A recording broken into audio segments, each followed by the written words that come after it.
Decirles que BBVA Bancomer baja de 2% a 1.4%, fuerte la baja. El pronóstico de crecimiento económico para México en este 2019, debido a un retraso y recuperación de la inversión como consecuencia de la incertidumbre que prevalece por el futuro de la relación comercial con Estados Unidos. Es decir, no tiene la expectativa económica una seguridad de que el tratado comercial México, Estados Unidos y Canadá vaya a ser el famoso TMEC.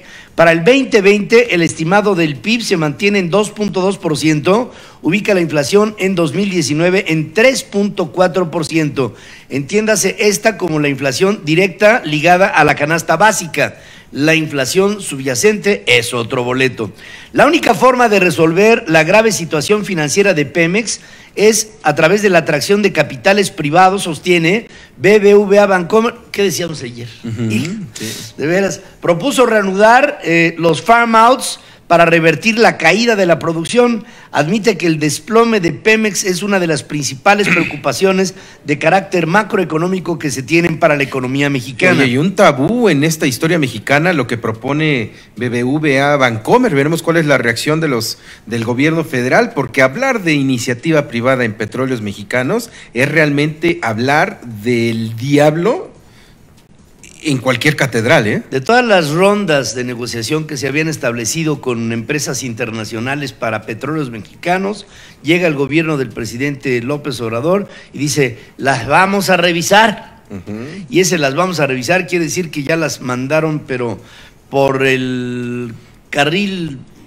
Prefieren meterle todo el dinero público que se pueda, que se necesite, para revivir a un verdadero cadáver que es Petróleos Mexicanos hasta el momento, ¿eh? Es una locura lo que están haciendo. Es infundada la preocupación generada porque un militar en activo dirija a la Guardia Nacional, considera Alfonso Durazo, el secretario de Seguridad y Protección Ciudadana, aclara que no hay ningún impedimento constitucional para que esto suceda.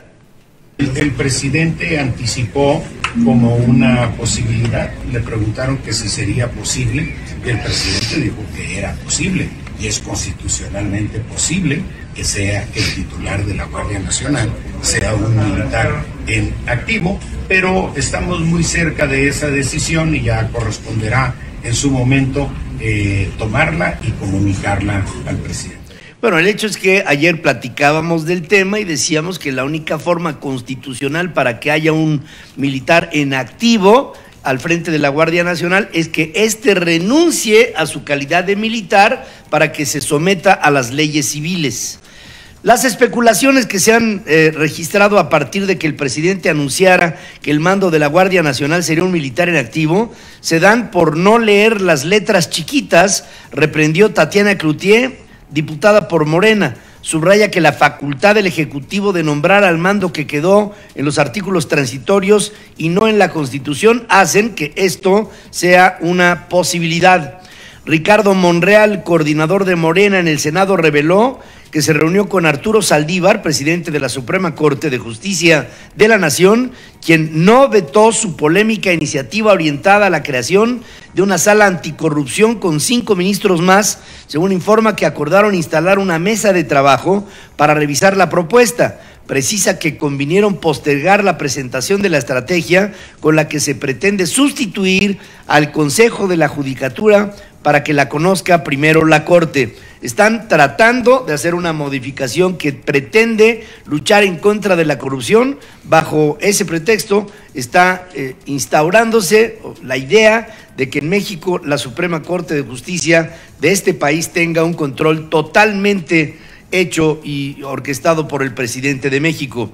Olga Sánchez Cordero discrepó de Ricardo Monreal en su idea de crear esta sala aludida, esta sala anticorrupción. La Secretaría de Gobernación explica que el tema es responsabilidad del Tribunal Federal de Justicia Administrativa y que figura en la Constitución. Ya no hay mucho que hacerle para modificar lo que el señor Ricardo Monreal Claro, luego de los chilaquiles que se echó con el presidente en un desayuno, se pusieron de acuerdo para echar esta iniciativa. A ver quién me dice otra cosa. Sí, sobre todo con toda la protesta del sector judicial. Y es que aquí, mira, Pedro, hay que ponerle las letras a las palabras tal cual tienen que ser. Lo que busca el presidente de la República es adueñarse de la Suprema Corte de Justicia. Y esto no es nuevo, ¿no? Todo presidente de la República lo que quiere es tener los dos poderes acorde con sus decisiones y acorde con sus propuestas. Lo cierto es que la Suprema Corte de Justicia ya le echó para abajo alguna de las principales reformas que quería y Andrés Manuel se enojó. ¿Qué quiere entonces? Ya puso a 2 ministros de la Corte, estos que fueron sustituidos por quienes ya habían terminado su periodo. Ahora busca 5 nuevos en una sala de anticorrupción, lo cual haría un número de 16 ministros de la Corte, de los cuales 7 serían carnales de Andrés Manuel López Obrador. Claro, y además, fíjense que se me hace muy raro que un colegiado termine en número par. Por lo general, los colegiados son y terminan en número non, para que haya siempre la posibilidad de que un lado gane, porque si no, entrarían en un empate que sería el voto de calidad del presidente de la Suprema Corte en cuestión, el que diera el veredicto final. ¿Qué es lo que, miren, yo le propongo al presidente? ¿Para qué quiere tanto poder? Mejor ejerza el que tiene y hágalo bien, que dicen que el que mucho abarca, poco aprieta. Coordinadores de oposición en la Cámara de Diputados pidieron al presidente López Obrador no mirar al pasado en materia educativa y que opte por apoyar el dictamen de las comisiones de educación y puntos constitucionales, ya que responde a la demanda de los maestros de eliminar el aspecto punitivo, así esa palabra punitiva me estorba tanto, punitiva de los maestros.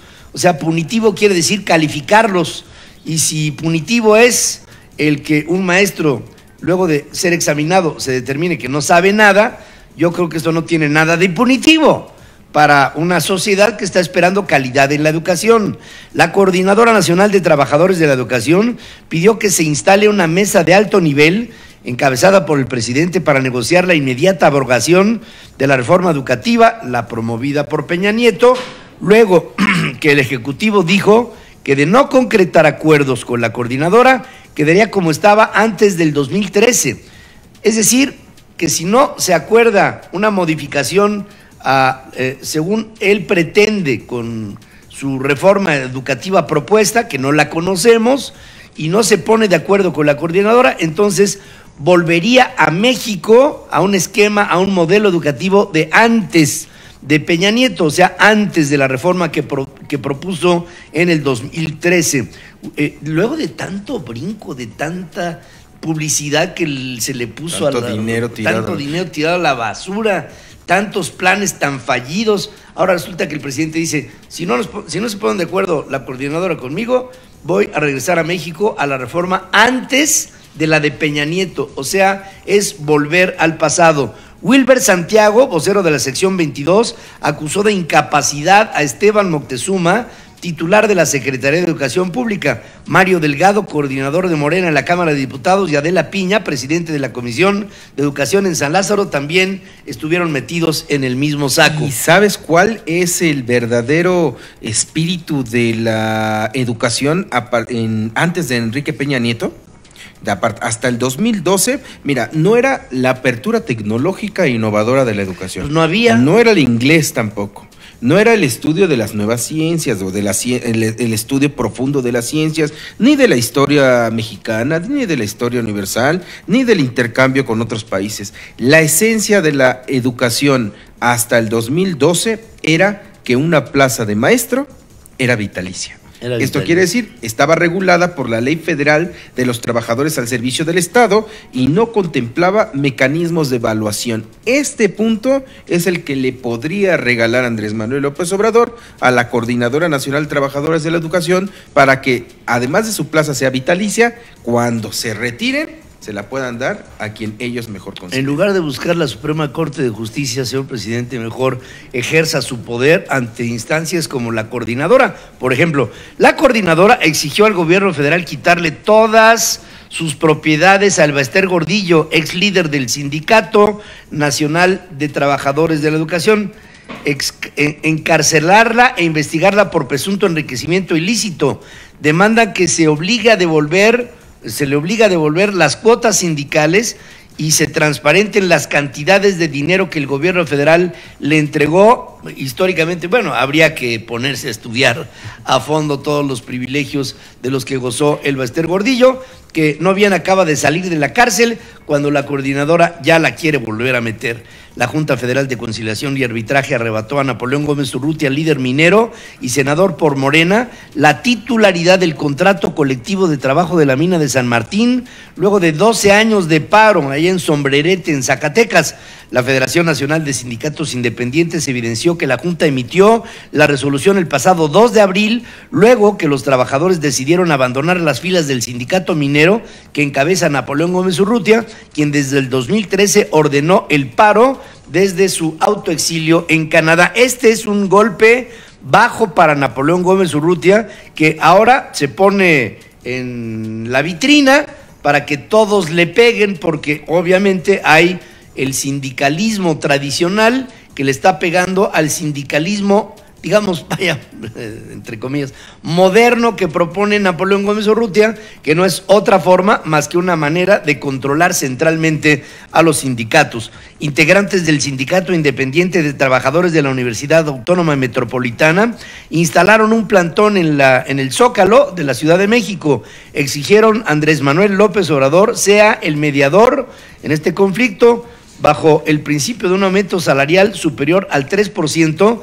para terminar con una huelga que hoy está cumpliendo 68 días. El Zócalo es una letrina. Lo que está pasando en el Zócalo es justamente lo que temíamos sucedería con estos gobiernos de izquierda que hoy están al frente de nuestro país. Trabajadores de los CECITES realizaron un paro indefinido en 20 entidades para reclamar a la Federación recursos atrasados para operar planteles y pagar servicios escolares. La reforma laboral que circula en la Cámara de Diputados estipula que se eliminará el registro a aquellos sindicatos que incurran en actos de extorsión, medida incluida a sugerencia del sector patronal. Oye, Pedro, y ya con esta reforma laboral que está circulando en la Cámara de Diputados, que trae consigo obviamente mucho poder a los sindicatos, estaríamos hablando de que tenemos en la olla la reforma educativa que no pinta para cuándo se pueda resolver. Es una reforma de seguridad que ya pareciera estar desacreditada por el nombramiento de un general en activo al frente de la Guardia Nacional, con la creación primero de la Secretaría de Seguridad Pública y Atención Ciudadana, y ahora con la creación de la Guardia Nacional. No hay tampoco un consenso sobre la utilidad y sobre todo la forma en que se está haciendo, ¿no? Aparte de que no hay dinero para hacerla. No hay dinero para, exactamente, no hay todavía ningún tipo de función. Y ya viene una reforma electoral, Pedro. Ayer un diputado de Morena, el diputado Sergio Gutiérrez Luna, propuso reformas a la Constitución en materia de reforma electoral. ¿Qué es lo que está pidiendo este hombre de Morena? La desaparición de los institutos electorales locales, llamados órganos electorales. Para centralizar en el Instituto Nacional Electoral. ¿Sabes cuántos recursos locales tuvieron estos OPLES, órganos públicos locales electorales? Tan solo en el año pasado, en el 2018, 15,000 millones de pesos. Claro. Estos 15,000 millones hay que sumarlos a lo que tuvo el Instituto Nacional Electoral. Lo que quiere ahora es eliminar los OPLES, llamados OPLES, Institutos Electorales Locales, que concentren todas sus funciones en el Instituto Nacional Electoral para bajar la lana, no para reducir la lana de los estados. ¿Y sabes quién le está dando la razón a este diputado de Morena? El propio Consejo General del INE y Lorenzo Córdoba, porque en su afán de mantenerse en vivos ante ante una revisión del gobierno federal, absorbió la elección de Puebla. Entonces el INE está dándole la razón a este diputado de Morena al decir, efectivamente, podemos organizar todas las elecciones locales. Todo es un comercio de conveniencias, es lo que estamos viendo hoy en nuestro país. La alta oficina del Alto Comisionado de las Naciones Unidas para los Derechos Humanos se incorporó de manera oficial a la investigación del caso Ayotzinapa. El objetivo, alcanzar la verdad y la justicia, según dice la alta comisionada, 2 veces presidente de Chile, Michelle Bachelet, al suscribir el acuerdo correspondiente con el gobierno mexicano. La justicia, la reparación y las garantías de no repetición en cumplimiento de los estándares internacionales en el caso Ayotzinapa es una obligación del Estado mexicano. A la vez una oportunidad para potenciar los cambios de fondo en el sistema judicial que permitan alcanzar el anhelo de justicia de quienes han sufrido graves violaciones a los derechos humanos y saldar la deuda histórica que existe con las víctimas de la violencia. El Pleno de la Cámara de Diputados aprobó penas de 3 a 6 años de cárcel a quienes pida o enajene facturas para simular operaciones, o sea, facturas apócrifas. El objetivo es atacar a la proliferación de empresas fantasma y a la facturación falsa, según dice Patricia Terrazas, presidente de la Comisión de Hacienda en San Lázaro. Pretende desincentivar la comisión del delito de emisión de facturas para simular operaciones inexistentes, así como fortalecer los mecanismos de vigilancia y control para erradicar la corrupción en la prestación de servicios o adquisición de bienes. La Secretaría del Trabajo y Previsión Social detectó 50 casos de organizaciones civiles y empresas que piden a becarios del programa Jóvenes Construyendo el Futuro parte del apoyo que reciben mensualmente por capacitarse. Se les dio de baja mientras se investigan las acusaciones. Ya, ahora estos ninis que reciben lana, ahora está saliendo de ahí un negocio en donde los están esquilmando.